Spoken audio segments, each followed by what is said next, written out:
Today's episode is a little different, and honestly, I think it's one that we need. Right now, we're living through some incredibly heavy times. Headlines are brutal. Attacks on marginalized communities are virtually nonstop, and it's starting to take a serious toll, not on just the people being targeted, but on all of us who care. So today, I'm going to give you some tangible, real-world things that you can do, not only to protect your own mental health, but to also show up and fight for the people and communities that are under attack. It's not about fixing everything. Please, God, don't take that from this episode. But it's about doing something and doing it while also protecting your own inner peace. So welcome back to the Suicide Prevention Lady podcast, where we make intervention easy. I'm your host, Dr. Rikki Turner, and I'm a suicide intervention expert. Please take note, I am the thinky kind of doctor and not a medical professional. So please do not take anything you hear in this podcast as medical advice. Let me share with you why I wanted to do this specific podcast topic. Many people, the vast majority of people, in fact, truly believe that during the pandemic, suicide rates skyrocketed. And I would have thought the same thing, honestly. But when the numbers came out, when the data came out, we actually had a dip in suicide rates. I say that the numbers are still too high. So I'm going to give you the age-adjusted suicide rate per 100,000 people. So, for instance, in 2013, it was 12.6 people per 100,000 that died by suicide. Okay. And we watched that number just continue to creep up. Each year, it would raise 0.4, then 0.3, then 0.2, and it just kept going up. It reached a high in 2018. So in 2018, it was 14.2. In 2019, it came down just a little bit to 13.9. So that was a 0.3 decrease. Good sign, still far too high, but a good sign. And then 2020 happened. And I always get the most shocked looks when I present this, but in 2020, we actually went down. And so from the highest point in 2018, from 14.2, in 2020, we were at 13.5. And then it went back up. So we went back up to 14.1, and then we were at 14.2 in 2022, and then 2023 and 2024 are still considered provisional. And I'm literally looking right now to make sure I'm not giving any false information, but it would appear that possibly in 2023, it may have come down from 14.2 to 14.1. And then the provisional data that I've seen for 2023 is back to 14.2. So where we're at right now, and by right now, I mean last year, like 2023, the suicide rates, it's not like it's an immediate thing. It takes a long time to gather that data and to actually put it together. So we don't know for sure what 2023 is. So we're taking provisional numbers for that. But you can see what the trend is, right? In 2020, something happened. There's lots of conjecture, and I've talked about it openly on what possibly that could explain it. But the point is, it seems to me that we are facing a lot more of it right now. And I'm truly afraid to see the numbers for 2025 specifically, because I'm afraid it's going, I think we're probably going to hit a new record. I hope not, but it's what I'm seeing in the field. It's what I'm seeing organically in the world. And so it could happen. So I found my own mental health really struggling based on all the things. Like, it just seems it's hit after hit after hit. And it seems like there's this message going out in America that if you are any kind of other, if you're not white Christian man right now, then able-bodied, then your rights are under attack in some form or fashion. Please hear me when I say I'm not trying to make this political at all. I understand that we have listeners of all different political affiliations, but what I'm seeing is this impact on other people. And so first, I want you taking care of yourself. So we're going to start with some tangible ways you can support your own mental health amid everything that's going on. And even if you are of the mindset that the way the government is working right now is absolutely the way it needs to go, I would also imagine that the attacks from the other side, insulting in different ways and calling people horrible human beings, I don't stand behind that either. I imagine that also gets pretty heavy.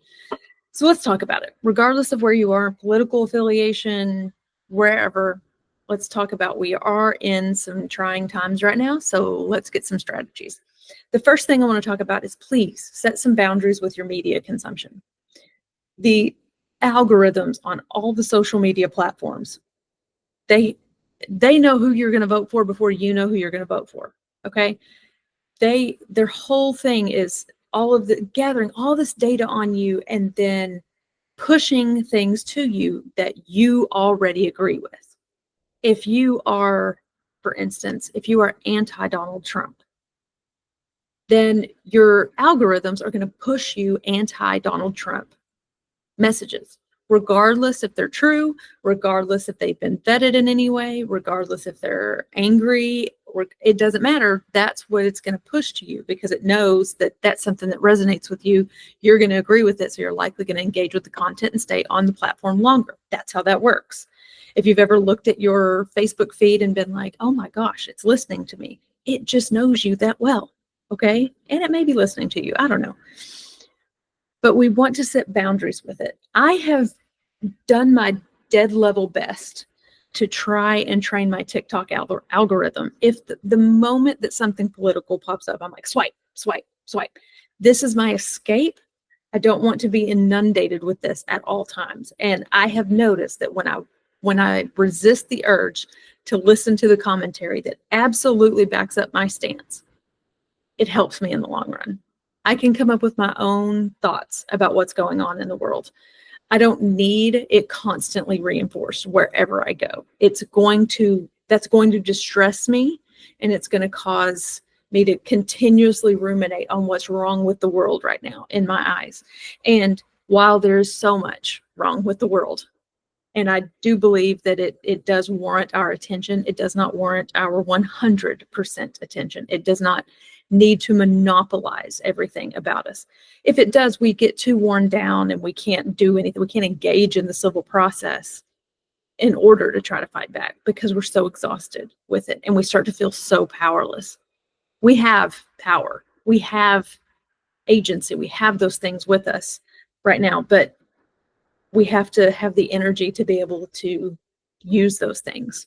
So I would advocate, look at the different platforms that you use, ask ChatGPT, how do I filter out anything that uses this word or this person or whatever, and start implementing those things as much as possible. You'll be surprised just how much it will help. The second thing is I want you to establish some sort of support network. People who can offer emotional support to you when things are getting a little too heavy, especially if you're a sensitive soul. There's nothing wrong with being a sensitive soul. There's nothing wrong with feeling things deeply. But you need a group of people, or at least one other person, that understands you and will give you that moment to say the hard things that you're really ruminating about. Saying it out loud to somebody else can release the pressure. It can help. And so while I don't want you spending every day lamenting all of these things and abusing this process, other people need that too. So you can kind of say, okay, when it gets too much, I would like to speak. I would like to be able to just say the unfiltered thoughts going through my mind to you. And I'd like to do that for you as well. So let her rip. come up with a code word if you need to. There's this it's not new, but there's a viral video going around about we only need 8 minutes. Like, just text somebody like, do you have 8 minutes? I need to feel heard for this 8 minutes. And I don't know anybody that would say, no, I don't have 8 minutes for you, especially if it's something you're really struggling with. So get somebody that can help you see through it or help you decompress, and lean on them when you need to, and allow them to lean on you when they need to. This is reciprocal. Okay. And I could have a whole other podcast episode on trying to handle all your stuff yourself and not being willing to let your friends or family or whoever help you carry a burden. But I would just urge you to, if you feel like you would be a burden, flip that around and see if you still feel the same. If somebody texted you and said, do you have 8 minutes? I really need to talk to somebody right now. I wouldn't. I know I wouldn't. I would be very supportive of somebody doing that. This next one, I almost hesitate to say, but it's so helpful if you'll just do it. So if you've been thinking about this, consider this your sign that it's time to start a mindful practice. Okay. Meditation, deep breathing, yoga, guided meditations, breath work, whatever it is to you, go touch grass, get outside, unplug, whatever it is. But being mindful, it's more than, oh, I'm going to be zen and I'm going to like sit and meditate. It's not exactly what it is. It can be if that's what you're into, but it can also be getting to work a little bit early and sitting in your car and just having a moment of silence where you're breathing and you're kind of setting your intention for the day. It's unplugging from your phone and having some alone time with yourself to breathe, empty your mind, empty your thoughts. And I know this is really hard, especially for the neurodivergent crowd. I struggle with this as well because it's like my brain has a squirrel on a hamster wheel in there, and it's too big for it, but it just keeps running and getting tangled up. And, I've got 1,000 tabs open at any given point. But it's not about the absence of thought. It's about the ability to push a thought out when it comes in. So if you're meditating or you're trying to do a little bit of a mindful moment, think of it as when that random thought comes in, okay, I acknowledge that. I can think about that later. We'll get back to that. And if it comes immediately back, just continue to repeat it. As long as you're practicing that state of, I'm just going to be with myself right now. I'm not going to have media going. I'm not going to have a bunch of stuff going on. If you want to have like some meditation music or something in the background, go for it. But also another thing about being mindful is being in the present moment. So if you're sitting in your car before work, I'm looking out and I see trees. The wind is blowing because the trees are ruffling. I see the bird. There's a bluebird that just flew over. It's literally just being present in the moment and absorbing what is going on in the moment. And that pulls you out of what is he going to say this time, or who's he going to attack now, or, whatever. It's here. I'm thankful and I'm present right now. Here's how. So use these. It's really great for just getting out of your head for a moment, getting right back, getting in, present with your body, feeling what's going on in your body, and giving your mind a break from thinking about all the dumpster fires that are ablazing in our country right now. The next one is maintaining some sort of routine. Keep something that you can depend on every day. When everything else is just crumbling around you, what can you control? And that could be starting your day with a walk. That could be having a cup of coffee brewed and ready for you when your alarm goes off, so you can just start the day how you want to. At lunch, I turn off my phone and I go for a nature walk, or I mindfully eat with no distractions going on. I'm just going to sit here and enjoy my food and think about the taste and the crunch and how it's nourishing, all of those things, and being present with your stuff, whatever it is, but set up some sort of routine. When we let, and I am talking to myself right now, I am the world's worst offender at this, but when we allow ourselves to just willy-nilly go along with the flow, it's, if you didn't plan your lunches for a week and you're like, yeah, I'll just make my lunch every day, I'll just, whatever. If you've ever done that, some of you guys are really good and you probably are like, yes, and I am, and I did. Not so much for me. I end up, if I don't have the routine and I don't like grocery shop on Sunday and I don't plan out the meals, my family ends up eating out way more that week because I didn't make a plan. And I end up throwing something together and eating something random or just skipping meals in general, which also is not super healthy. So it's important to have some sort of structure so that we can maintain some sense of normalcy and some sense of control when it feels like there's so much that is out of our control. This is something that is big with my therapist, and it's something that I encourage you guys to do. Something every day for 20 minutes that you enjoy just because you enjoy it. That could be taking your dogs on a walk, playing with your animals, playing with your kids. It could be, is there a particular TV show that you just really enjoy? Do you like to paint? Do you like to journal? Do you like to write? Like, do something every day for just 20 minutes. If you like to read, there's lots of different things, but something that brings you joy just because of the activity itself. And work that in every day somehow. It can be different things, different days, but make sure you are giving yourself time to enjoy life. Sometimes we feel guilty for enjoying life when it's so hard for other people.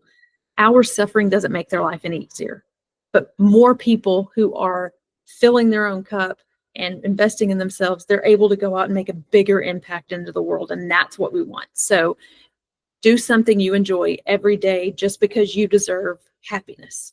Limit your exposure to negative influences. And this is hard to say because sometimes that negative influence is somebody you live with. So it's hard, and I understand that. But here's the thing.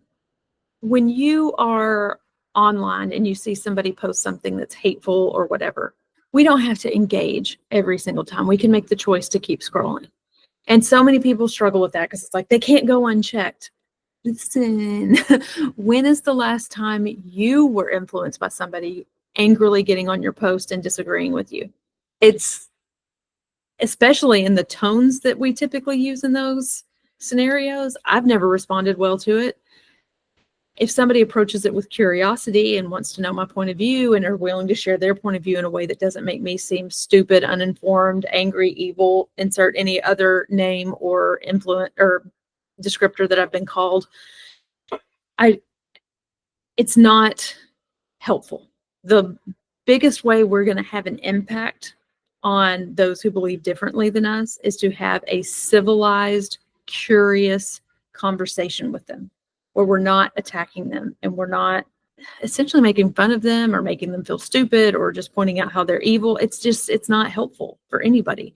And this is coming from somebody that was not afraid to tell anybody and everybody just a few years ago how wrong they were and how they were hurting people. But it doesn't help.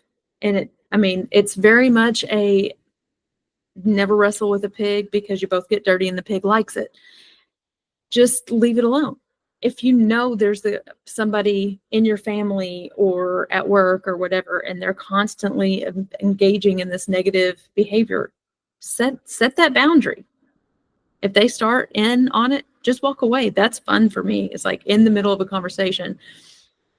Especially if I've already said, I don't want to have this discussion. This is not something I want to talk about. And they keep going, I'm just going to walk away. Like, you're not going to bait me into a conversation that I don't want to have. If you insist on doing those type of things, I'm not going to be around you. I've got to protect my own peace. So setting those kind of boundaries is fine.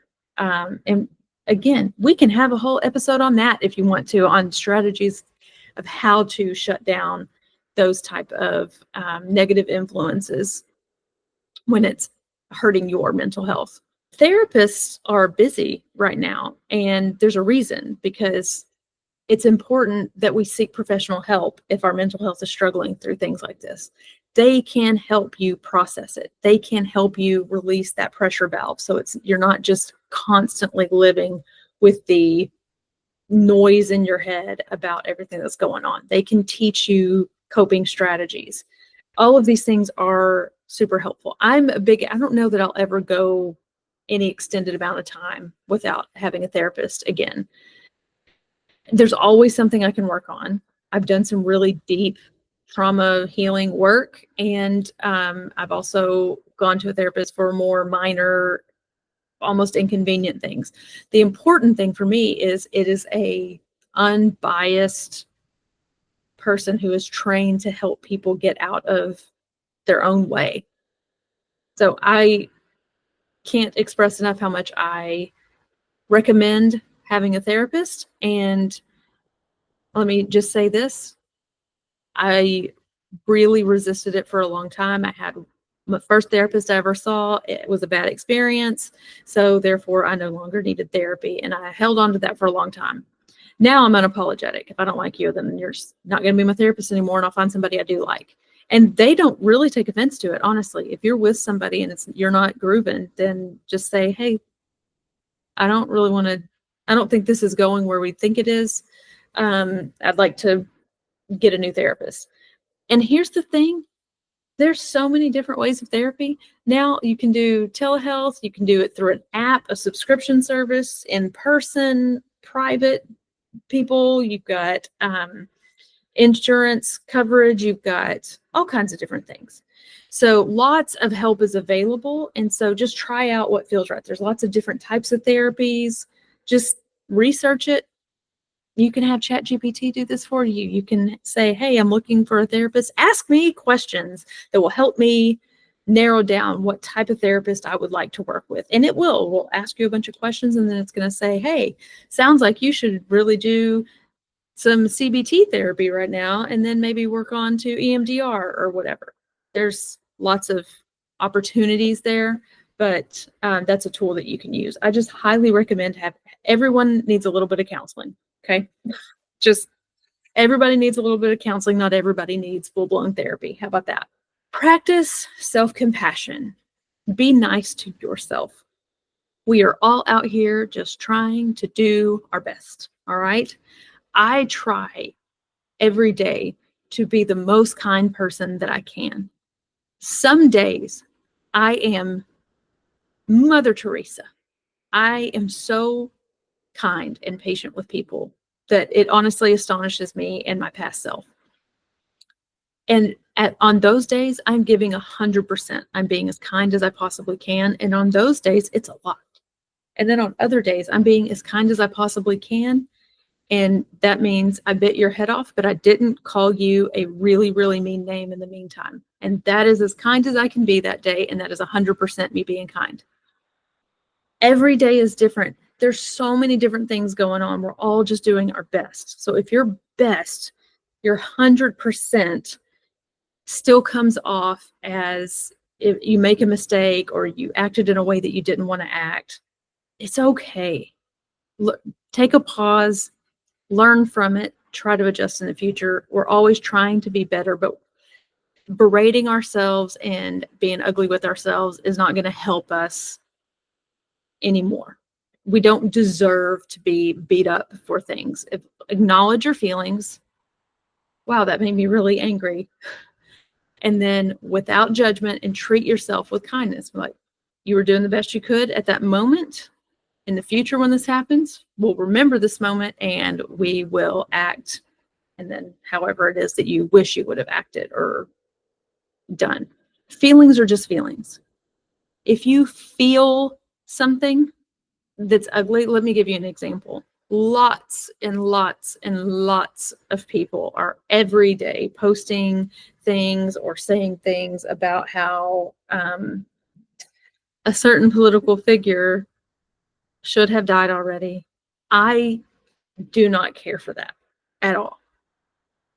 I may not agree with them on anything, but I don't want to wish death on anybody. right? And if that feeling came in, if I had that feeling come in and be like, oh, but they got a point, it's really easy for me to be like, ooh, I am wishing death on somebody. That is horrible behavior. That's a horrible thing. And then I can start beating myself up. Or I can say, feelings are just feelings. Thoughts are just thoughts. I'm not acting on it. I'm not trying to go out there. It's just that's how my body chose to cope with being hit with yet another thing that this person has done. That's okay. I have I guess I have two abusers, like childhood abusers that are still alive today. It's very complicated for me when one dies because I don't want to wish death on anybody. But I am relieved when it happens because I'm like, okay, I know they are not hurting people anymore. And I also know they're loved by other people. They're important in other people's lives, and other people are really hurting because they're gone. And I can hold both of those feelings simultaneously because I am a self-compassionate person. Sometimes this is also me talking to me. Stay physically active. Don't let yourself just rot behind your phone or your screen. Just please don't allow that to happen. Even if you go on a quick little walk or something every day, or you let your smartwatch boss you around and stand up or go take steps or whatever it is, just maintain your physical activity because it's so connected to your mental health.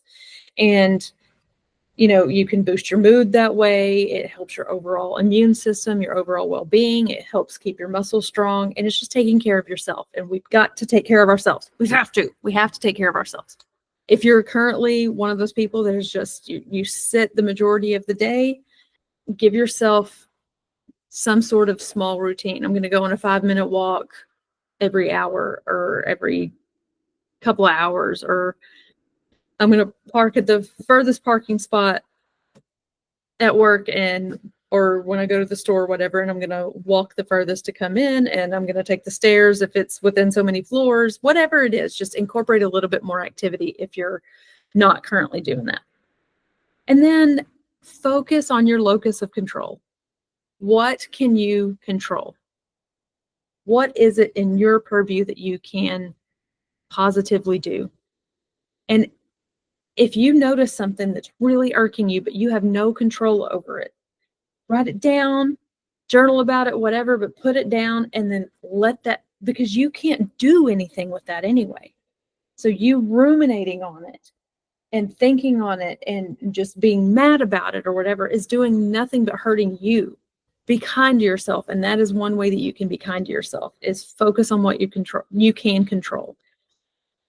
Sometimes it's even in your own house. I cannot control what my husband thinks about a situation. So I'm just going to let it go. That's what he thinks. It's not a time to debate it. So, okay, we disagree, and that's okay. And it's hard sometimes, but we have to do what we can to get through this time. So that was 10 things that you can do to help your own mental health through these times. But now I hear and I feel this. Sometimes I feel so powerless because there's so much going on and there's so many groups under attack. And I fall into some of those groups, but not all of them. But I still see it. These are things, tangible things that you can pick to be like, you know what? I have to do something for this. I don't know what, but I've got to do something. Listen to these 10 things I'm going to give you and see which ones resonate with you. You don't have to do all of them. These are just ideas. So number one, educate yourself. If you don't really understand what's going on and you have the mental capacity, then, I mean, good grief, get on YouTube or TikTok and just search. You'll see all the commentary that you need from people who are in the trenches, who are having these things happen to them. Just educate yourself. Look for non-biased news sources. It's really hard right now to find that, but there are certain news sources that are highly known for just completely slanting things and taking a hard conservative or hard liberal stance. And we don't need the polarizing. We need Walter Cronkite to come back and just give the news, right? So educate yourself in however you can. For instance, let me give you an example. If you have someone with autism who works in your office, and you've seen all of the attacks saying that autistic people will never, it's a preventable disease, and which I don't know. I mean, right now we don't think it is, but maybe there is evidence out there that it could be prevented, and maybe we will find that in the future. But if you have that, but you don't really know much about the autistic community, then that's where your research starts. Okay, well, let me figure out what it means for them. How are they dealing with this? And just getting the information, like understanding what they go through and what they're hearing in the world and what that means for them and their mental well-being. Even doing that, I can't imagine having the world basically think that I don't deserve to have a job and to have a fulfilled life because I have autism. That's, to me, it's insane. Why are these things out there? Why are these narratives taking over? It's because we have a lot of people who are uneducated when it comes to autism. So educate yourself, learn about it, talk to the person, learn about them and their experiences. You can also help amplify marginalized voices. So if you see something that opened your eyes from one of the, like, let's say you have this coworker who is autistic, and they shared their perspective on something on social media. You can promote that content. You can engage with that content, and that helps it get to more people. It helps the algorithms know, hey, people are being receptive to this. If somebody you know has spoken about, like has told you a story about their experience with something, and you're in a situation where people are making these comments, you can very kindly say, well, it's funny you say that. I have a coworker who has autism, and this was what they experienced, and share their story. Again, with curiosity, with love in your heart. We're not trying to shut people down and make them feel bad about themselves. It's not going to make anybody come around. But we can open eyes to the experiences of those who are marginalized. You can show your support for inclusive policies. This whole DEI attack, it saddens me on a big level, and that's because it seems to be confused with just affirmative action. Saying that you're a DEI hire, it doesn't make any sense. What does make sense with DEI to me is it's curb cuts that go in so that wheelchair users are able to access things. It's making sure that historically racist hiring practices are no longer allowed. It's so much more. It's women having the right to vote.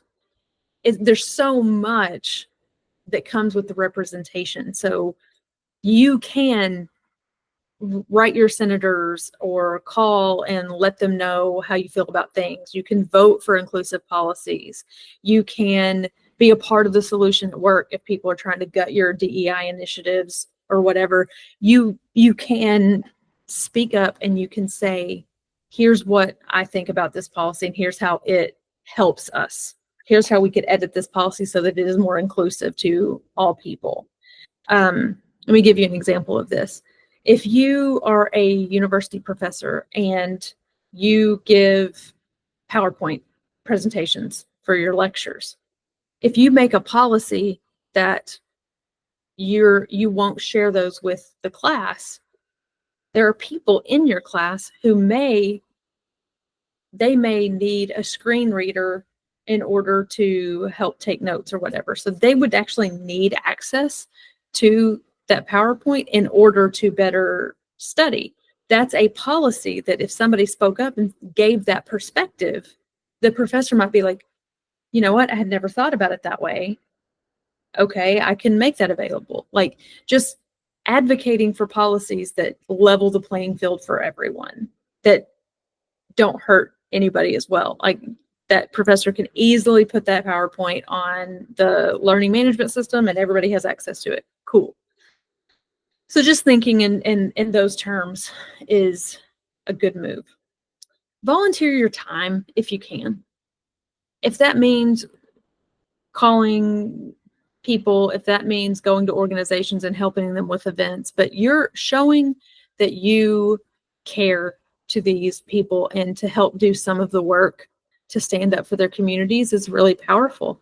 And some people think it's kind of arduous or whatever, but like, for instance, if you are afraid for the LGBTQ community right now, one of the hotlines, the suicide hotlines specifically for them, has been gutted, for instance. And we already know that the suicide hotlines are overwhelmed. Sign up to be a volunteer. They'll train you how to answer the phones. They'll train you on what to say and how to handle things. And now you are helping alleviate some of that burden off of the hotlines.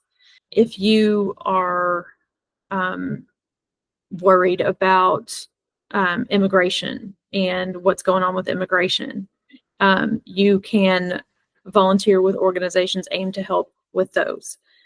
There's lots of different things that you can do, but figure out where your heart is, like what makes your heart ache the most about what's going on, and see if there's a way you can help that specific one. You can write letters and mail letters. You don't even have to do anything like in person if you don't want to. There's lots of creative ways.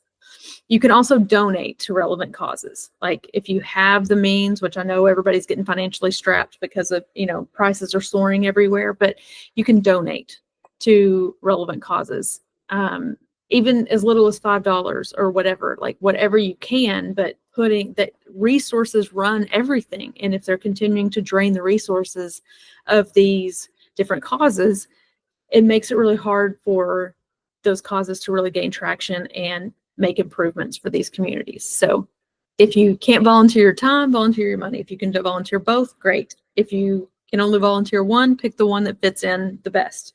The next one is challenging discrimination. I want you to not allow discrimination to go unchecked around you, even if it's just discriminatory language. Don't let that go on in your presence. It just takes one person to stand up. In most situations, everybody who is currently listening to that doesn't necessarily agree with it, but everybody's afraid to be the first one to say something. So you can always speak up in a kind way. I don't really agree with that. That's not been my experience. Here's what I've experienced with people that they're talking about. You don't have to say, hey, you're discriminating right now. That makes people get on the defensive. But you can just quietly challenge, I haven't experienced that. I know a lot of people who are autistic that lead really rich lives, in fact, and start telling a really positive story about somebody with autism. That's great.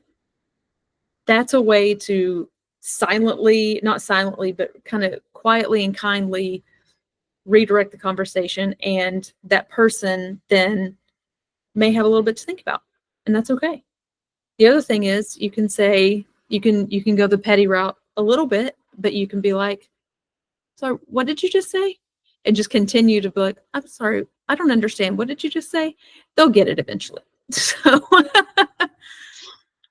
you can mentor individuals. There are people who are looking for guidance on how to help, and they're feeling lost. And what we see is that if you're lost, you don't know where to start, you typically just don't start.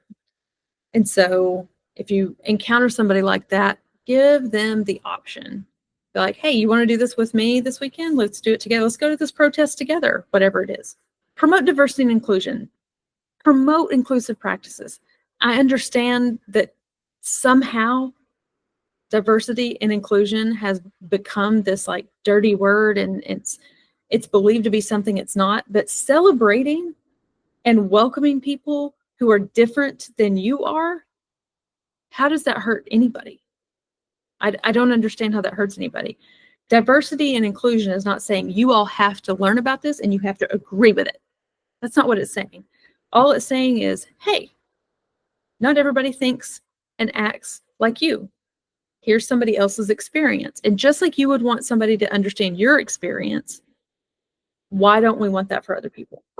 So if we want people to have that, then we need to be allowing that to happen for others. You can attend cultural events, support the diverse activities that are going on. If you can participate in I don't know, a pride parade or something. Just showing up and showing support.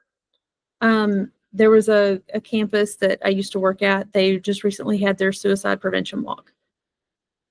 I showed up because I want people to know I support awareness around suicide, and I support people who are being targeted right now who may be considering suicide. And I want them to know that regardless of what they're thinking, feeling, what they're from, the reasons behind it, they're still loved and wanted and supported. And so I show up and support those events. There's lots of different things that you can do. There's always some sort of event, some sort of advocacy event or whatever going on. You can just show up for that. Showing up is so powerful, and I think people really underestimate it. Lastly, listen and validate experiences. Non-judgmental, just, hey, I'm a safe person. If you need to vent, anything, I want to be here to support you. And the biggest thing that you can do to support people is validate their experience. You may not have experienced what they have. That's okay. But you can say, I am so sorry. That sounds really hard. Your feelings are valid. No matter what you're feeling right now, it's valid because of what you have experienced. And just let them talk. We don't have to give them advice. We don't have to. In fact, we probably shouldn't, honestly, if we've not been in their position. But we can listen and we can love on them. And that's one of the most powerful things in our toolbox. I hope this episode has helped you gain some clarity in some way, both to help take care of your own mental health and just a way that you can actually be helpful in a world where it seems like we don't know which thing to attack first. We don't know which thing to help with first because there's so many things. So take a step back and just kind of scan yourself, kind of figure out where your heart is and where your capacity is and do that thing. You don't have to do everything. Please, God, do not hear all the things that I gave you and start making a list of like all the things you need to do. Take what resonates with you, leave what doesn't. It's fine. But I hope you have some clarity on, okay, I'm going to pick just one or two things from the list of what I can do for myself and just see how far it gets me. That's great. That's what I want you to do this week. Pick one thing that I talked about on how to help your own mental health and pick one thing you can do to support these other communities. Just try those this week. If you know somebody who is struggling with this and the environment and what we're going to do about all this stuff, share this episode with them. Tell them about it and encourage them to listen to it. It's okay. We're all struggling. None of us get it right every day. Most of us don't get it right any day. Not completely. And that's okay. We're humans. We're just out here trying to do our best every day. So next week, I'm sitting down with Dr. Kate Steiner, who is a burnout coach, researcher, and the ultimate myth buster when it comes to how we think about burnout, which follows after this episode pretty well. I know I have been burned out with the news cycle and everything that's going on as well. Burnout isn't just work.